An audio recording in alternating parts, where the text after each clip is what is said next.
Starting now. Welcome to Balanced Realm Leadership Class by Master Sir Thurat.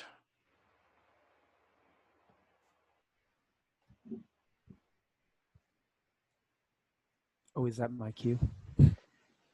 It's all you. Go ahead. All right. Do I have permission to share screen? Oh, excellent. Let me get this PowerPoint rolling here right quick. See if I can make it do what I want it to do. All right. Is it just showing my my PowerPoint? Yep, showing the PowerPoint. It's showing my notes page, though, isn't it? No, I can't see your notes page. Oh, okay. I can see my notes page. I haven't done anything on Zoom yet, so this is very new for me. My name is Thurat. I am a master in the Seneschal Guild. I was sashed in 2018. I've been in Bell now for 14 years, and I've been a realm leader for 13 of those years. I started assisting run my local realm a year after I started. I got knighted in 2019, and I'm a member of the Old Castle lineage based here in the Midwest. My master's project and my current ongoing big Seneschal project is the Belagarth Starter Kit, which is a collection of guides and tutorials to help people get affiliated with Belagarth and get deeper into different aspects of it, like realm building and leadership, crafting, and I also manage the Belagarth realm map. Today's class is going to go over balanced leadership. I think as a realm leader, this has probably been one of the things that I found most challenging to get a hang of, and I think it is where most realms kind of fall into, I would say, pitfalls. It's very easy to have leadership kind of off balanced, and when you're trying to deal with group dynamics, it's easy for people to feel ostracized or pushed away when things aren't equitable. So the three real big highlights that I want to go over that I think are important for this are looking at really how we define leadership, sharing leadership responsibilities, and then utilizing the authority that you have as a realm leader. I guess before I really get going, I haven't really done a whole lot of, I haven't done any online classes. So if there's a point where you want to ask a question or something, please feel free to interrupt me or talk over me, because I may not know where the best place to pause is. Otherwise, I'll have kind of a space at the end for that.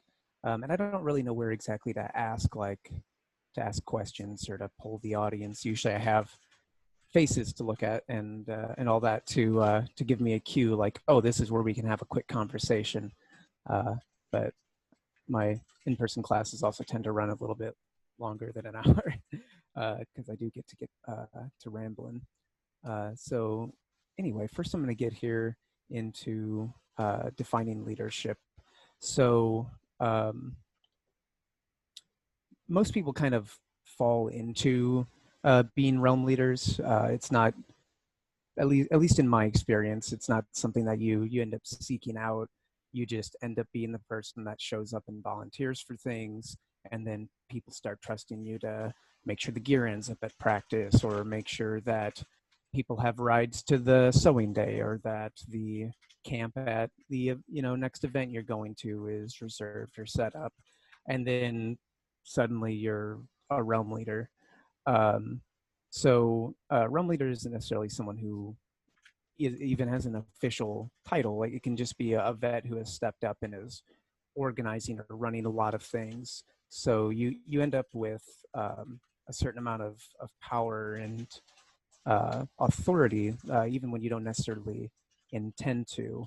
And I think that's a really important point that's kind of subtle, is that power in social groups like what we have in Belagarth is not something that is uh, ordained or lawful or anything like that. It is very fluid and it's consensual. Membership gives you the right to lead in any capacity because they choose to follow you and they choose to show up to practices and meetings and events that you're holding. And all of it is done willingly and is easily revoked. And usually that revocation is just people just stop showing up. So it's important to remember that when you're doing so with the consent of the people who are and it's easily listening to the realm and listening to that is and the point is that just just kind of summarize as the realm. The best interest of the realm that we do this. It is the best interest of the realm that we do that. But when it comes down to it, especially small realms, like a realm that we only have about 20 people, um, the realm of Carthage, it's easy to say, well, it's for Carthage if we did this or that or what have you. But it's made up of members, and they have their own interests, their own goals, and their own desires, things that they want to get out of being a part of. Excuse me, a part of the realm or the organization. So the most important thing you're approaching leadership in any capacity is to remember that you are in that position permission of everyone else around you, and that when you're making decisions, you're not think of it as I'm doing this for the realm. Think of it as I am doing this like for my realm. I'm doing this for David and David and Ruby and Saber and Skipper. Like I am doing this for my realm mates, my friends. And when you want to make decisions, though you do have to consider, continuity going into the future. What is the group going to look like?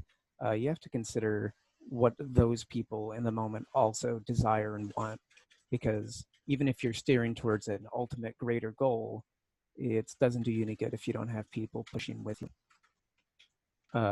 So this leads into the first point that I, especially as a new realm leader, had a lot of difficulty dealing with, and that was with sharing responsibility. It's very easy to get into the mindset of if I don't do it, or if I don't dictate it, or if I don't micromanage it, it isn't going to be done right. And when a realm is first starting, or when a realm is very small, it can feel like this is the easiest thing to do, is just, I'll just make the decisions. I could poll everybody, but getting everyone together, getting answers, getting a consensus is tiring. Maybe their other officers aren't as involved and all of that. And it can be very easy just to be like, well, you know what, I'm just going to go ahead and do this. Maybe this other officer is in charge of the army, but I'm going to go ahead and take the weapon bag and I'll do the repairs that I need done, or I'll make sure stuff shows up to practice. And things become very unilateral. Uh, so I've seen a fair number of realms that are ran in a very authoritarian type manner, where one person or maybe a couple of people are running things, and they just kind of make all of the decisions. But this really disenfranchises the members, because these, you get into the mindset of I'm doing this for the realm, but really what you're doing in this case is you're doing what your idea of what the realm should be is, and it's super easy to push people away, to make them disinterested or make them lose a feeling of ownership in the realm, because they don't feel like they can just do everything. And in that case, egos kind of get in the way. I was 16 going on 17 when I first started, or maybe I turned 17 when I first started leading my realm back home, and I had no idea how to run a group at all. And I had an idea of how things were supposed to run, because that's how they had been ran, and those decisions were what had led to our previous leadership just kind of ghosting. But being very inexperienced, I was just like, I'll just do everything, and we'll just do this how I think it should be done. And that led to around probably 20 people down to about 10 people over the course of several years. Now, granted, people grew up, moved away, didn't recruit. It's a very multifaceted kind of failure in the way that realm went downhill and then eventually shuttered. But part of it was in that leadership of how to lead. Just took a authoritarian approach to I was so what the practice got done. I made sure the finances were handled and recruitment was taken care of, and practices were ran and meetings were called. And when you don't share that decision making and people feel that they've lost autonomy as other officers, when you step on toes like that, um, it very much becomes a one man show. And pretty soon you're just kind of like, how did everything fall apart? And it goes back to the first point that I'll keep reiterating, is that everyone is here voluntarily and they're here to have fun. So when it stops being fun and when they lose ownership, because if you haven't read it, I highly recommend Sib of Strathclyde wrote an article called Growing Leadership, and I included it in the Bellegarde starter kit, and it's in his New Realm starter kit, and it's really succinct in that leadership is something that has grown over time. Um, Most people don't want to put in all of this work and all of this effort that is ultimately, uh, not particularly fruitful until they have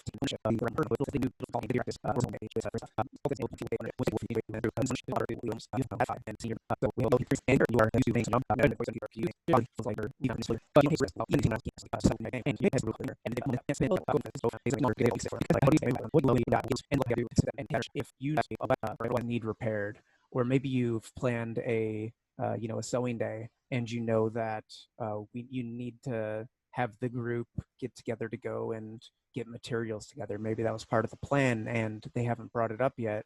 Maybe being like, hey, I haven't seen a date posted yet for this. What are you thinking on that? You're not telling them, hey, you need to get this date set. You're asking them, what do you plan to do about this? Because this is your project and I'm not going to take it from you. It's these itty bitty, they're almost microaggressions uh, on other people that takes their autonomy away. And it's such a fine line to walk, and you're scared to let things fail, but the consequences of these little failures, a game not going as well, a group activity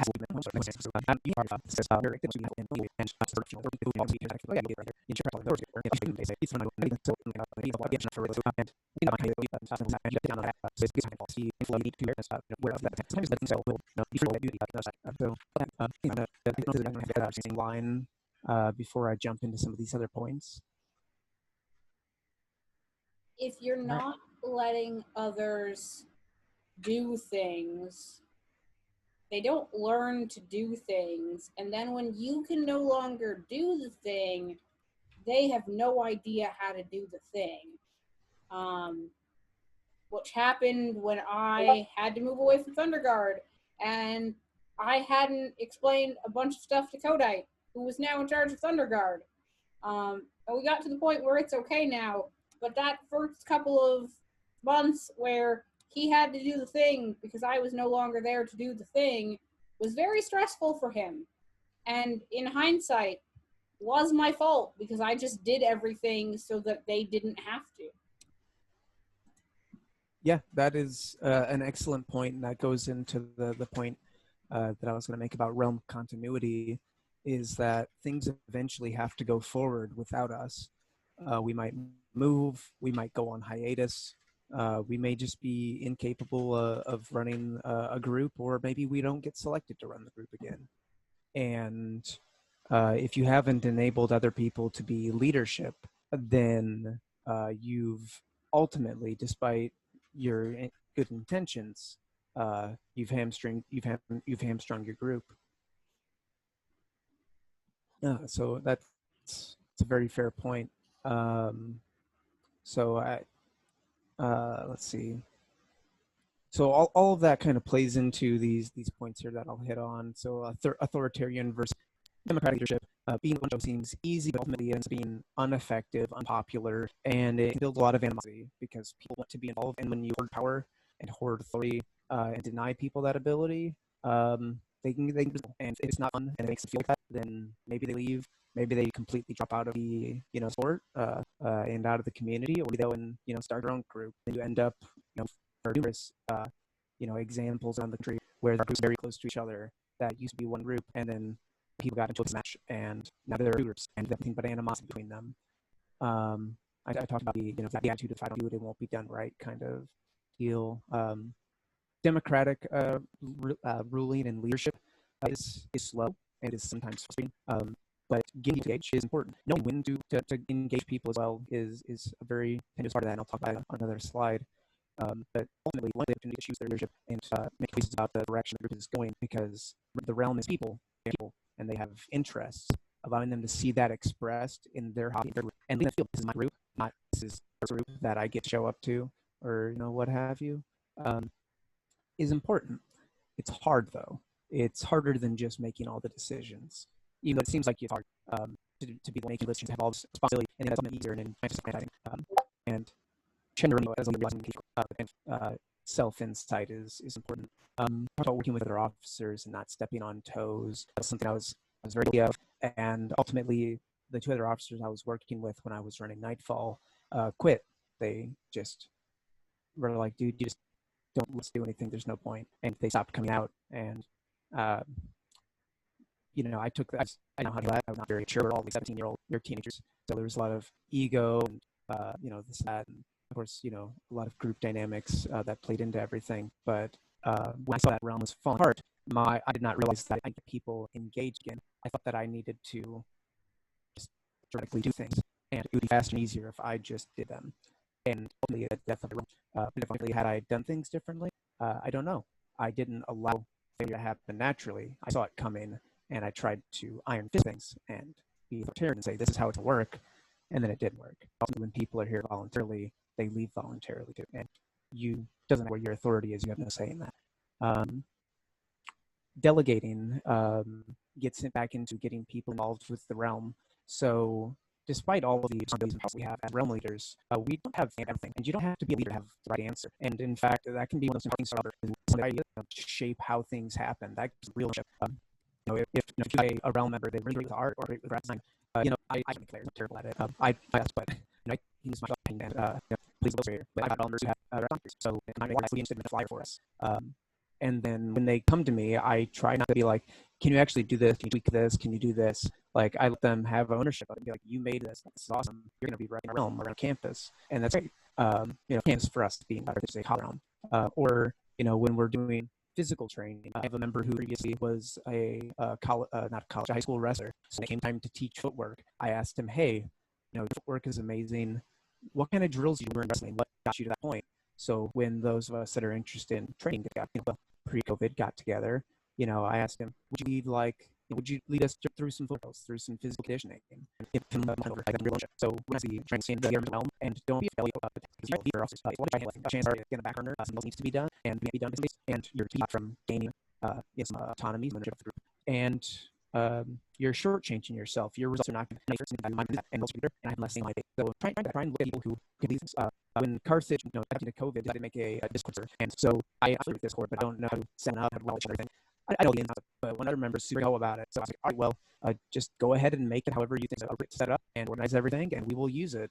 And I feel off my shoulders, and it needs to be engaged the realm, even when we can't get together as a realm. So, and they're proud of that. Like, they're really proud of the fact that they built something that our realm uses all the time and helping us survive the pandemic. So giving that pride is amazing. And it's very rewarding as an officer to be like, I gave someone opportunity to do something and they're benefit work. So decision making, it comes along the same vein of giving people opportunity to step in and to take ownership and be part of the process. And what they want to see in the coming season. Do you want to see training days? Instead of saying, hey, we're doing training days every Tuesday now, and we'll do only fights on Fridays, and we'll only do crafting on every third Saturday, or what have you. As annoying as it is to try and to decide on a schedule, give them the opportunity for things like that. They please make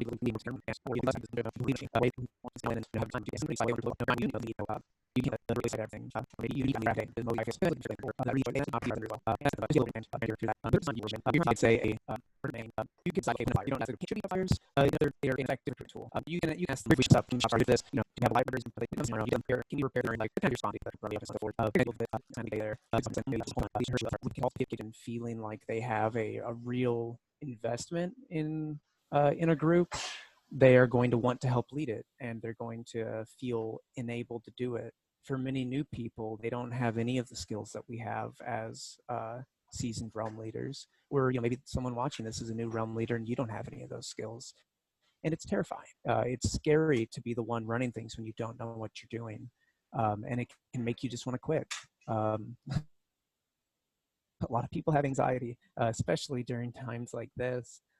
So you take some poor nerd who just wants to be part of a medieval combat society, and you say you're running things now, and they're completely incapable, and maybe they decide they don't come out anymore because they can't handle that kind of stress. So for the continuity of your realm, you have to build leadership, and it has to start small. It has to start with those little involvements. They helped with flyers once, and now they know how to do that. They helped with the Constitution rewrite once, and now they know how to do that. They got to call a couple of games, so now they feel confident when it's time to shout, all right, guys, fighters to the field. Or they organized a craft day or a local and they need to do this and just say one nation. Maybe I can do that. And that answer on that. So these of an idea of to kind of share these concepts of organization. And this is not just for Belagarth. This is school clubs and community organizations. Even if we fantastically name our groups, we have a king and a chancellor and a master of coin or master armorer or something like that. Ultimately, everything kind of boils down into this three prime things. You have a president, a vice president, and a secretary treasurer. And at a minimum, those are kind of the three things you need. Someone who manages the big things, someone who takes a chunk of those big things and then also handles a few other specific things, and then someone who's managing the paperwork and the money. All of those responsibilities are kind of big, and they really need to be spread out. And there's a lot of decision making to be made, even in a small group. And having a few people to just kind of generally, is important. I think it's imperative that at some point, it doesn't have to be day one, but everything else is going to be and understands on. So you're going to initially put in rush people. You can expect officers to so and it costs usually every little on show. Say you need to go home and actually power like that. So you don't have constitution things are loosely and ambiguous. Think about how you're going to that. Look at some constitutional or look at constitution organizations with the thumbs and in a constitution is heavily over don't be that deal discipline once someone you need to or you need to cool or behavior you're doing is not and like that not cool and another something you just understand that you know what's your trigger you know 10 years we'll see this issue that this is the ones are especially the personality and the strong personality I have a personality and all that and so you may have the belief that is then okay no you people that just give yourself away says I'm right so it's going to be your constitution all the these to that you as the representative of that position and get it wrong apply it and we try and your own day. The document here is going to give you all this word and we just kind of understood that you're going to buy it. So you're utilizing authority. You need to come at it from you already execute the will of the group. The group is represented in constitution. This is how we're going to write. So maybe something hothead axis, and you're not throwing your equipment or kicking at people. They're storming off the field and angry, and whoever they back, maybe feeling bad. They didn't do anything wrong. They're being garage. They were and that kind of thing literally push you away. They want to deal with them, engage with them during combat because they're just not fun. I've seen realms, crumble because of this. They're doing outright crazy, but we have to step to this. Hey, that's very unworkable. It's not appropriate regardless of the situation. And this is a warning that you do adjust your hand things. The chance to cool off. You witness someone from a distance kind of this approach. We had a member who was about 6'3". He weighed 150 pounds. He used max power ratio. He had was frankly toxic. He was very early. He never threw spit or swore or bullet player. when he could, he was wait to overpower other people, to push them over, to press them down. When he saw it unpleasant, and he was a friend of mine because he wasn't being violent or being, drunk or anything like that. I didn't feel like I had the authority, even though I had to do I didn't have the will to impose that authority. And when people stopped coming out, if they'd be there, they would engage with him, and so that they last people on the field with him. And also some people quit, and they quit. Their friends quit because they were only there because their friends there. And by the time I went heavy-handed and said, "Hey, dude," but people had this reputation of being that guy to life around, and I people and started building our group. So being able to have authority, but being able to and willing to enact it is important. So like at this point, how lax to now handed in that exam there, I did both. I was entirely too lax in how I addressed that player, and I was entirely too heavy-handed in how I dealt with him afterwards. And that goes into addressing bottleneck members, weak people that are causing problems. And that's the thing you'll agree to. And I talk about it at much more length, but I've wrote a couple of excellent in-depth articles on the same time thrown in the Bellaga starter kit. If it's something that you're dealing with and you need some more guidance on, I highly recommend reading, or reach out to other realm leaders in your area. Reach out to your vets, reach out to your other realm members and ask them, what do you think we should do about this person? Because ultimately giving them some autonomy in dealing with people that they're having trouble with may help keep everybody kind of cohesive. So I ran this a little bit longer, I think, than maybe I intended to. I do tend to ramble, but I've written up most of my thoughts on this and included them in some detailed leadership guides in the Bell Starter Kit, and not to self-rep my own project for a class, but the teacher selling their own book. But if you have more questions about these kind of topics, first and foremost, reach out to other vets, reach out to other realm leaders, reach out to the community, because there's always going to be something, some little nugget. I don't know everything, none of us do, but when you crowdsource and try and figure things out together, it makes the community stronger because you're involved, and it makes and it makes you a better realm leader. But read up, and it might give you some insights you didn't previously have. So thank you for letting me ramble here for an hour on my thoughts on sharing power and responsibility in realm leadership. Does anyone have any questions or comments here as we end things? I know we're running into time for another class. I just want to say thank you. Those are all things that I spend a great deal of my time thinking about and pondering on. So it's great to hear someone else putting it all in words and cohesive manners. Oh, of course. I've been a realm leader for entirely too long, and it's easy to feel like for people to look at you and be like, "Oh, you're so confident, you're running things so well," but sitting and just ruminating on everything that you think is going wrong, or wondering how do I deal with this, is that's why I focused on it for my masterhood, because it's all I think about. Your points on writing it down are well met. I know from my personal experience of being a realm leader in this and other organizations that if you don't write it down, it doesn't happen. It also takes the personality out of conflict, because if I'm sorry, I'm just following the rules, and that helps a lot when it comes to that, I've discovered. So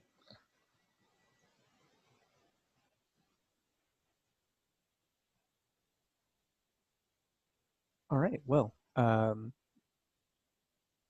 think that just about ends it there then. Thank you all so much for attending, and I guess, Sven, I pass everything back over to you.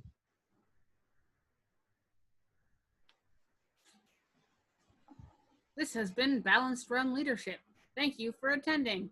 Grand Court will commence in about 9 minutes over in room 1. The link will be posted in the Discord.